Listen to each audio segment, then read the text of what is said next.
Почетокот на изградбата на една од 7 мали хидроцентрали во општина Теарце беше повод за посета на министерот за економија Валјон Сарачини. Според него, дел од хидроцентралите ќе ги гради компанијата Сол Hydropower до Скопје.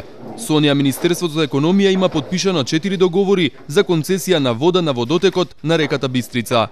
Согласно новите измени и дополнување на законот за води, дел од профитот на инвеститорот, значи 50% ќе треба да се слее во општинскиот буџет, во овој случај во буџетот на општина Теарце, додека другите 50% ќе треба да се следат во централниот буџет. Тоа исто така многу значајно поради тоа што во минатото, односно минатите години, 0 денари беа слеани од вакви инвестиции во општините. Ние направивме измени и дополнување на законот се со цел да може голем дел од приходите на инвеститорите да се слеат и во општинските буџети, со што градоначалниците, конкретно денеска градоначалникот на општина Теарце, ќе може полесно да ги менаџира и реализира проектите кои што ги има во програмата за работа.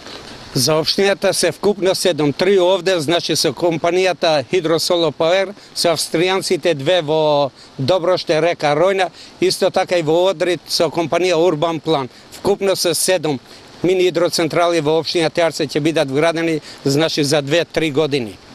Задоволство ми е како инвеститор да соработувам со општината во Теарце, посебно со тимот на градоначалникот Асани, бидејќи реагира многу брзо на нашите барања за да почнеме со сериозната инвестиција на изградба на 3 електрани како групација Сол преку нашата локална фирма Сол Hydropower. Се надеваме дека првите наши електрани ќе бидат што поскоро во рамките на оваа година изградени. Тоа е сериозен капацитет од недека 28 гигават часови на годишно ниво. Вкупната инвестиција изнесува 21 милиони евра.